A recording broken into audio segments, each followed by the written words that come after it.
السلام علیکم دوستو، آج کی کہانی ہمیں ذوالفقار نے کراچی سے بھیجی ہے۔ آئیے کہانی کو ان کی زبانی ہی سنتے ہیں۔ میرا نام ذوالفقار ہے، میں پیشے سے درزی ہوں، مجھے پیار سے سب زلفی کہتے ہیں۔ کراچی کے ایک نئے کھلنے والے شاپنگ مال میں نے اپنی دکان کی بنیاد رکھی۔ میں یہاں شاپنگ مال کا نام نہیں بتاؤں گا کیونکہ وہاں صرف میری ہی نہیں اور بھی لوگوں کی دکانیں ہیں۔ میں نے ساری جمع پونجی لگا کر یہ دکان کھولی تھی اور اللہ کا احسان ہوا کہ میری دکان چل پڑی۔ یہ مال ایک مناسب سے علاقے میں بنا تھا، لیکن بنا ہوا اچھا تھا۔ لفٹ کی بھی سہولت موجود تھی، بیسمنٹ میں پارکنگ تھی، فرسٹ اور سیکنڈ فلور پر مختلف چیزوں کی دکانیں تھیں، جبکہ تیسرے فلور پر درزیوں، لیسز اور سلائی میں استعمال ہونے والے سامان کی دکانیں تھیں۔ اور ایک چیز اور تھی جو اس تیسرے فلور پر نمایاں تھی۔ جیسے ہی لفٹ کا دروازہ کھلتا، سامنے ہی بیوٹی پارلر تھا۔ اس پارلر کو رابعہ باجی چلاتی تھی۔ ان کے پارلر سے 2 دکان چھوڑ کر میری دکان تھی۔ مجھے یہاں کام کرتے 8 ماہ ہو گئے تھے۔ میں نے خاص رابعہ باجی سے گزارش کی، آپ اپنے کسٹمر کو میری شاپ ریکمینڈ کر دیا کریں۔ وہ مان گئی۔ اب پارلر پہ آنے والی زیادہ تر خواتین میری کسٹمر بن گئی تھی۔ بدلے میں میری دکان میں کام کرنے والا چھوٹا رابعہ باجی کے بھی چھوٹے موٹے کام کر دیتا۔ ان کے کام کیا ہوتے تھے؟ نیچے والی روڈ سے لڑکیوں کے لیے چاٹ منگانا، یا ان کا سامان نیچے لے جانا یا اوپر لانا۔ وہ جب کہتی میں چھوٹے کو دوڑا دیتا۔ ہماری تیسری منزل پر چلتے جاؤ تو سب سے آخر میں چھوٹی سی گلی تھی۔ اسی گلی میں ایک واش روم تھا۔ اس سے آگے سیڑھیاں نیچے اتر رہی تھی جو روڈ پر نکلتی تھی۔ ہم درزی اور تیسرے فلور کے دکاندار وہیں سے آنا جانا کرتے تھے، اور انہی سیڑھیوں کے اختتام پر ہی ہم اپنی بائکس پارک کیا کرتے تھے۔ مال 11 بجے بند ہو جاتا، لیکن ہم لوگ جتنی دیر چاہے رات کو کام کر سکتے تھے۔ بس 11 بجے لفٹ بند ہو جاتی اور مال کی اندرونی سیڑھیوں پر گرل کھینچ کر تالا ڈل جاتا۔ بس یہ تیسری منزل والا راستہ ہم لوگوں کی سہولت کے لیے کھلا رہتا۔ وہاں گارڈ 24 گھنٹے رہتا تھا، تو بے فکری رہتی تھی۔ رمضان میں بس 2 مہینے رہ گئے تھے۔ رمضان سے پہلے مجھے کاریگر کا اضافہ تو کرنا ہی پڑا۔ میں نے کمیٹی کے پیسوں سے ایک مشین اور خرید لی۔ مسئلہ یہ ہوا، اب دکان میں جگہ نہیں ہو رہی تھی، تو میں نے اپنا کاؤنٹر دکان کے باہر رکھ لیا۔ اب میں سارا دن باہر کپڑے کی کٹنگ کرتا، کسٹمر سے ڈیل کرتا۔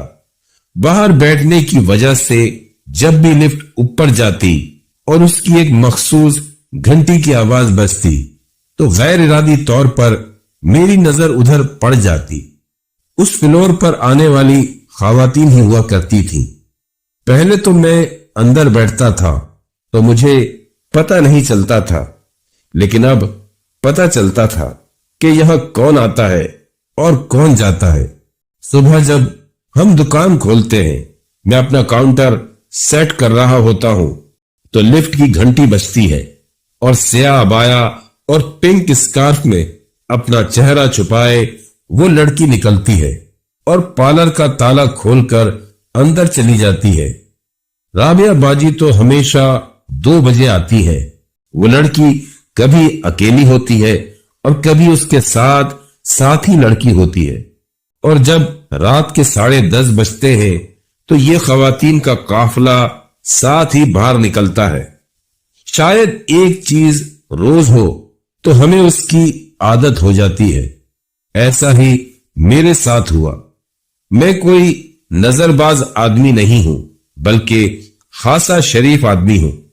بس میں اس روٹین کا نوٹس لینے لگا اور اس کا عادی ہو گیا۔ رمضان کی آمد تھی۔ اس دکان پر یہ ہمارا پہلا رمضان تھا۔ رابعہ باجی کے پارلر میں آنے والی ایک خاتون فضیلہ آنٹی نے اپنے بوتیک کے لیے ہم سے ڈیل کر لی۔ ہمیں ان کو 1000 ڈریس سی کر دینے تھے، وہ بھی رمضان سے پہلے۔ شب برات میں ہمیں ویسے ہی بہت کام مل گیا تھا، اور پھر یہ آرڈر بھی۔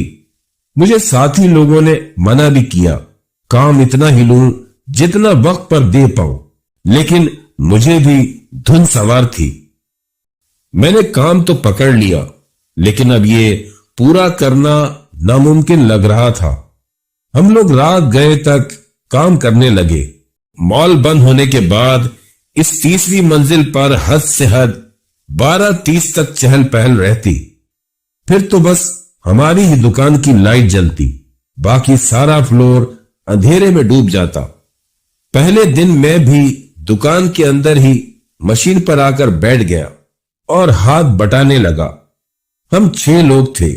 ایک کاریگر رحیم کو واش روم جانا پڑا تو موبائل کی ٹارچ جلا کر چلا گیا، کیونکہ بالکل آخر تک چل کر جانا پڑتا تھا۔ باہر اندھیرا تھا اور رحیم کو گئے آدھا گھنٹہ ہو گیا، وہ نہیں لوٹا۔ مجھے فکر ہوئی۔ مسئلہ یہ تھا کہ رحیم کو مرگی کے دورے پڑتے تھے، لیکن کبھی کبھی۔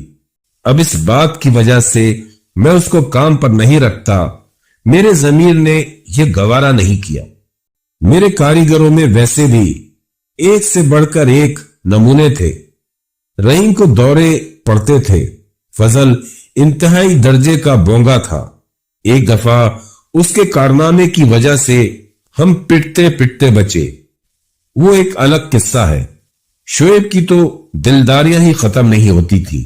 سارا وقت وہ ہیڈ فون لگائے اپنی منگیتر سے بات کرتا رہتا تھا۔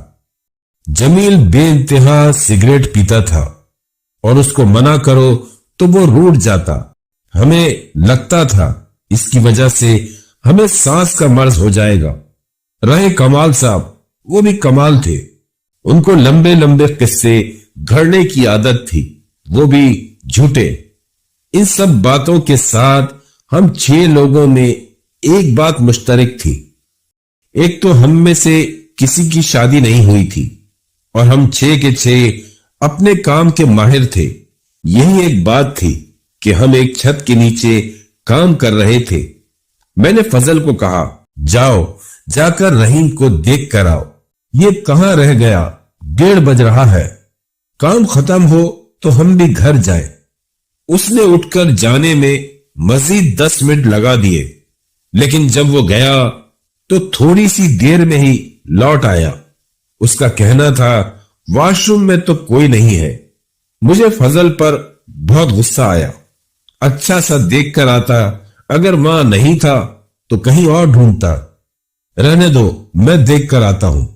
مجھے رحیم پر بھی بڑا غصہ آ رہا تھا کہ یہ کیا طریقہ ہے، ایک تو اتنا کام پڑا ہے۔ میں نے باقی کاریگروں کو کام جاری رکھنے کو کہا اور خود رحیم کو دیکھنے نکل پڑا۔ تیسری منزل کی وہ چھوٹی گلی جہاں وہ واش روم تھا مکمل اندھیرے میں ڈوبی ہوئی تھی۔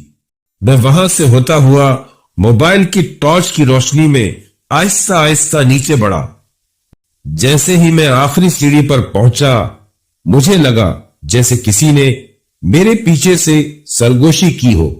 میں نے فوراً پلٹ کر دیکھا، مگر وہاں کوئی نہیں تھا۔ گارڈ اپنی کرسی پر بیٹھا اونگ رہا تھا۔ میں نے اسے بلایا تو وہ ہڑبڑا کر اٹھا، بھائی میرا کاریگر نیچے تو نہیں آیا؟ میں نے پوچھا۔ گارڈ نے حیرت سے مجھے دیکھا۔ کون کاریگر؟ ارے جو اوپر تھا، واش روم گیا تھا پھر واپس نہیں آیا۔ گارڈ نے سنجیدگی سے کہا، بھائی 11 بجے کے بعد یہاں کوئی نہیں آیا اور نہ ہی گیا۔ آپ کا بندہ اگر گیا ہوتا تو میں دیکھ لیتا۔ میری ریڑھ کی ہڈی میں سنسناہٹ دوڑ گئی۔ میں نے بے چینی سے موبائل نکالا اور رحیم کو کال ملائی۔ بیل جا رہی تھی، شاید اس کا فون سائلنٹ پر لگا ہو، لیکن وہ اٹھا نہیں رہا تھا۔ میں نے جلدی سے اوپر آ کر باقی لڑکوں کو خبر دی۔ سب پریشان ہو گئے۔ ہم نے پوری تیسری منزل چھان ماری، مگر وہ کہیں نہیں تھا۔ تمام دکانیں بند تھیں اور وہ سنسان گلی کا واش روم کسی بھوتیا جگہ سے کم نہیں لگ رہا تھا۔ سوال یہ تھا کہ وہ گیا تو کہاں گیا، اور پھر وہ ہمیں پارلر کے دروازے کے پاس بے ہوش مل گیا۔ اس کا فون سائلنٹ پر ہی تھا۔ اس کو اٹھا کر دکان میں لائے، پانی پلایا، کچھ جتن کیے تو وہ ہوش میں آ ہی گیا۔ جب اس سے پوچھا گیا اسے کیا ہوا تھا، اسے کچھ یاد نہیں تھا۔ بہرحال اس کی طبیعت سنبھلنے تک ہمارا بہت وقت ضائع ہو گیا۔ مجھے تو ویسے ہی کام کی ٹینشن لگی ہوئی تھی۔ سب کو کام پر لگا دیا کہ آدھا گھنٹہ ہے، جلدی جلدی سب کام ختم کرے۔ اب جب میں نے کام شروع کیا تو میں نے نوٹس کیا رحیم کا کام کرنے کا طریقہ نارمل نہیں ہے۔ وہ بہت ہی تیز سپیڈ میں کام کر رہا ہے اور کسی سے بھی آنکھ ملا کر بات نہیں کر رہا، بس سر جھکائے لگا ہوا تھا۔ جب ہم ساتھ کام کرتے ہیں تو آپس میں ہنسی مذاق چلتا ہی ہے۔ تو کمال نے رحیم کو چپ دیکھ کر اس کو چھیڑنے کے لیے کہہ ہی دیا، رحیم کیا پارلر میں کسی لڑکی کو دیکھنے گئے تھے؟ اس کا یہ کہنا تھا کہ رحیم نے تیز نظروں سے اسے گھورا۔ باقی سب ہنسنے لگ گئے۔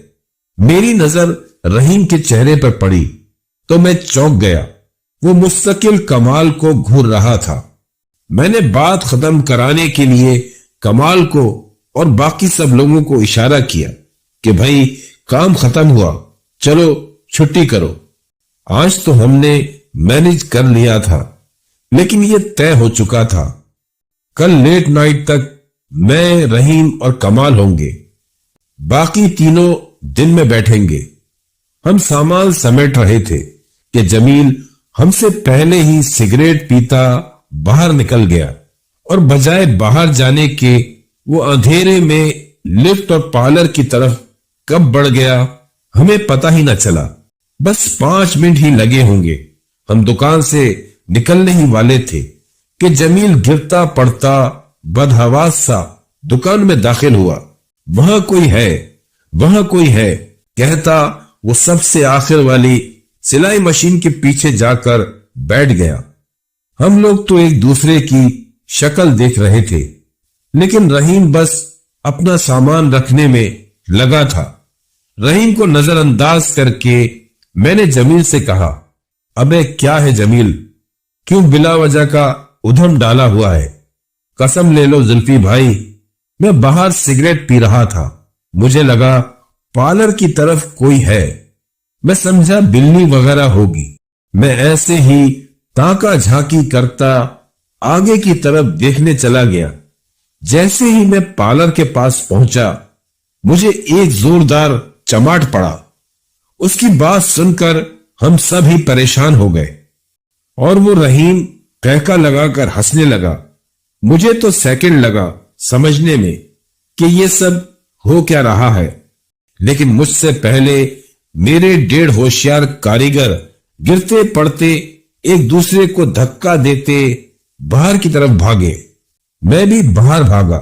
صورتحال یہ تھی سب بھاگ رہے تھے اور زوردار کہکے لگاتا رحیم ہم سب کے پیچھے تھا۔